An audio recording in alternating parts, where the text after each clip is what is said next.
Assalamualaikum warahmatullahi wabarakatuh anak-anak. Hari ini kita akan belajar tentang beriman kepada Allah dan Rasulnya. Kalian masih semangat kan untuk belajar di pagi hari ini? Yuk kita belajar bersama. Kalian tahu apa arti iman? Iman artinya kepercayaan. Kata iman sendiri berasal dari bahasa Arab yaitu amana yu'minu imanun, artinya mencapai atau meyakini. Sedangkan menurut istilah al-imanu aqdun bil qalbi wa iqrarun bil lisani wa amalun bil arkani. Artinya, iman adalah tambatan hati, ucapan lisan dan laku perbuatan. Dengan kata lain, iman berarti kepercayaan yang diyakini dalam hati, diucapkan di bibir atau lisan dan dibuktikan dengan perbuatan. Agama Islam memiliki rukun iman. Rukun berarti pondasi, rukun iman ada 6. Sebagai muslim, kalian wajib meyakini, memahami, dan mengamalkan rukun-rukun iman. Imam Syafi'i berkata, iman itu meliputi perkataan dan perbuatan. Dia bisa bertambah, bertambah dengan sebab ketaatan dan berkurang dengan sebab kemaksiatan. Sedangkan Imam Ahmad berkata, iman bisa bertambah dan bisa berkurang. Ia bertambah dengan melakukan amal dan ia berkurang dengan sebab meninggalkan amal. Ini artinya jika kalian sholat, beribadah, beramal soleh, maka tingkatan keimanan kalian akan bertambah sesuai dengan apa yang kalian lakukan dengan menjalankan perintah-perintah Allah. Sedangkan keimanan kalian akan turun apabila kalian melakukan kemaksiatan, apabila kalian melakukan larangan-larangan Allah seperti tidak sholat, tidak membaca Quran, tidak bersedekah, tidak menghormati orang tua, maka tingkatan iman kalian akan berturun secara terus-menerus apabila kalian tidak menyadarinya. Nah, beriman kepada Allah yaitu iman kepada Allah artinya percaya dalam hati adanya Allah dan diungkapkan melalui ucapan, juga dilaksanakan dengan mengamalkan perintah dan menjauhi larangannya. Allah adalah Khalik, Allah adalah Tuhan alam semesta. Allah memiliki sifat wajib wujud, artinya ada. Oleh karena itu kita harus meyakini dan beriman kepada Allah. Mengenal Allah melalui alam semesta. Nah, kalian bisa lihat di dunia ini Allah telah menciptakan dunia dan isinya beserta alam semesta. Kita bisa lihat adanya pagi, siang, malam, adanya tumbuhan, hewan, manusia, adanya air, udara, tanah. Nah, semua ini pasti ada yang menciptakan. Siapa yang menciptakan? Yang menciptakan adalah Allah. Oleh karena itu, kita wajib untuk meyakini dan beriman kepada Allah. Mengenal Allah melalui Al-Quran. Yang kita wajib mengenal Allah dan diberitahu melalui Al-Quran, melalui surat Al-An'am. Bismillahirrahmanirrahim. Dzalikumullahu rabbukum la ilaha illa huwa khaliqu kulli syai'in fa'buduh wa huwa ala kulli syai'in wakil. Yang artinya, yang memiliki sifat-sifat yang demikian itu ialah Allah Tuhan kamu. Tidak ada Tuhan selain Dia, pencipta segala sesuatu, maka sembahlah Dia, dan Dia adalah pemelihara segala sesuatu. Kemudian pada surat Al-Anfal ayat 2 hingga 4, yakni Bismillahirrahmanirrahim.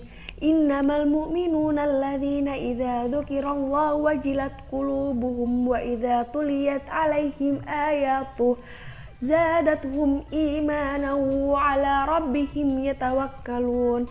Artinya, sesungguhnya orang-orang yang beriman adalah mereka yang apabila disebut nama Allah gemetar hatinya, dan apabila dibacakan ayat-ayatnya kepada mereka bertambah kuat imannya dan hanya kepada Tuhan mereka bertawakal. Alladzina yuqimunas salata wa mimma razaqnahum yunfikun, yaitu orang-orang yang melaksanakan sholat dan yang menginfakkan sebagian dari rezeki yang kami berikan kepada mereka.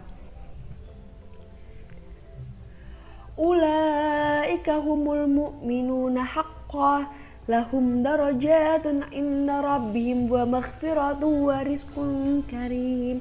Artinya, mereka itulah orang-orang yang benar-benar beriman. Mereka akan memperoleh derajat yang tinggi di sisi Tuhannya dan ampunan serta rezeki nikmat yang mulia. Nah, ciri-ciri orang yang beriman berdasarkan kutipan ayat di atas yaitu apabila disebut nama Allah bergetar hatinya. Jika dibacakan ayat-ayatnya, ayat tersebut akan membuat iman yang mendengarnya semakin bertambah. Bertawakal hanya kepada Allah, orang yang mendirikan sholat, menafkahkan sebagian rezeki kepada mereka yang membutuhkan. Nah, anak-anak, salah satu cara untuk meningkatkan keimanan pada diri kita adalah salah satunya sholat. Jangan lupa sholat ya. Dan setelah sholat, biasakan kita untuk membaca Al-Quran.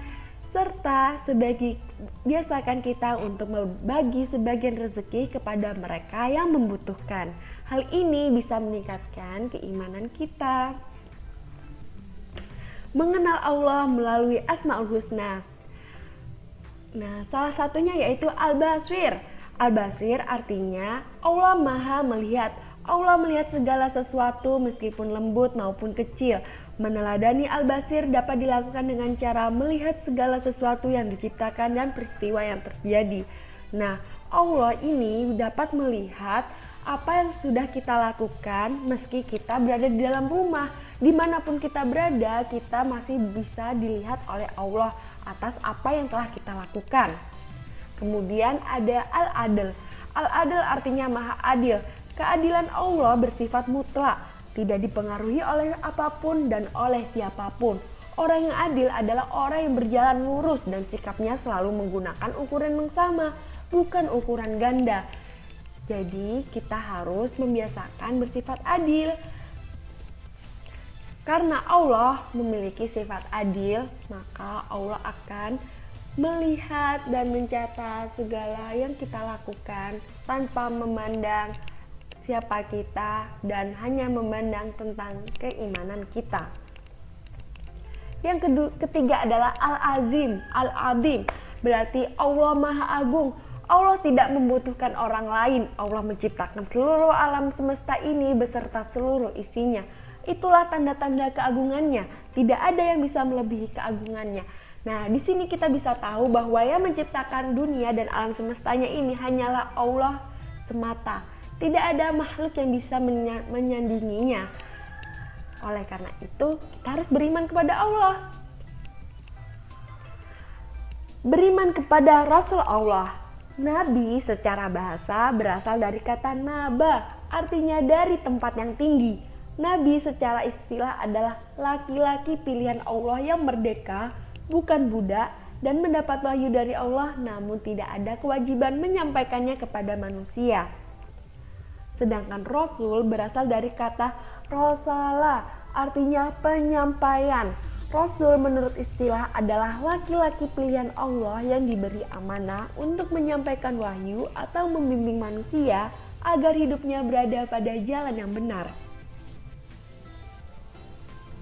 Nah, jadi iman kepada Rasul dapat diartikan dengan kepercayaan atau keyakinan bahwa Allah telah mengutus beberapa orang laki-laki merdeka, bukan budak, untuk menyampaikan wahyu-wahyu Allah yang telah diterimanya kepada manusia, yaitu umatnya, sebagai petunjuk agar selamat di dunia dan di akhirat. Nama-nama Rasul Allah. Nah, anak-anak, nama Rasul Allah itu ada 25 yang wajib kalian hafal dan kalian ketahui. Yang pertama ada Nabi Adam, Nabi Idris, Nabi Nuh, Nabi Hud, Nabi Soleh, Nabi Ibrahim, Nabi Lut, Nabi Ismail, Nabi Ishak, Nabi Yakub, Nabi Yusuf, Nabi Ayub, Nabi Zulkifli, Nabi Syuaib, Nabi Musa, Nabi Harun, Nabi Daud, Nabi Sulaiman, Nabi Ilyas, Nabi Ilyasa, Nabi Yakub, Nabi Yusuf, Nabi Ayub, Nabi Zulkifli, dan yang terakhir adalah Nabi kita, Nabi Muhammad SAW. Nah, tugas Nabi dan Rasul yang pertama adalah mengajak umat manusia untuk menyembah dan beribadah kepada Allah, mengajarkan akidah atau tauhid, mengajarkan hidup dengan berakhlak mulia, mencerdaskan umat, menyampaikan kabar gembira dan peringatan, mengajarkan hidup bermasyarakat, bersatu, saling menghormati, menghargai, tolong-menolong, dan lain-lain. Sifat para Rasul Allah ada 2. Yang pertama sifat wajib serta mustahil. Sifat wajib artinya sifat yang harus dimiliki Rasul. Sifat mustahil artinya sifat yang tidak mungkin dimiliki oleh Rasul. Sifat jais Rasul adalah sifat-sifat seperti manusia pada umumnya. Rasul boleh memiliki harta, istri, anak, dan lainnya. Sifat para Rasul Allah, sifat wajib dan sifat mustahil. Sifat wajibnya sidik yaitu benar, sifat mustahilnya kizib yaitu dusta. Sifat wajibnya amanah dapat dipercaya, sifat mustahilnya khianat tidak dapat dipercaya. Sifat wajibnya tabligh menyampaikan, sifat mustahilnya kitman menyembunyikan wahyu. Sifat wajibnya fatonah cerdas dan sifat mustahilnya baladoh atau bodoh. Cara beriman kepada Rasul Allah ada 7.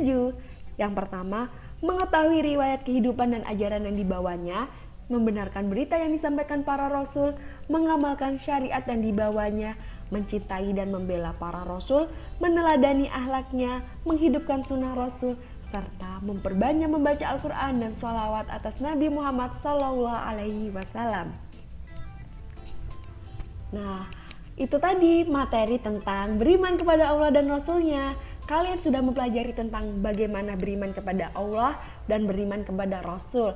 Beriman kepada Allah melalui ayatnya, melalui alam semesta, dan beriman kepada Rasul dengan mengetahui nama-nama Rasul serta tugasnya dan akhlakul karimahnya. Nah, anak-anak jangan lupa untuk belajar di rumah ya. Terima kasih. Wassalamualaikum warahmatullahi wabarakatuh.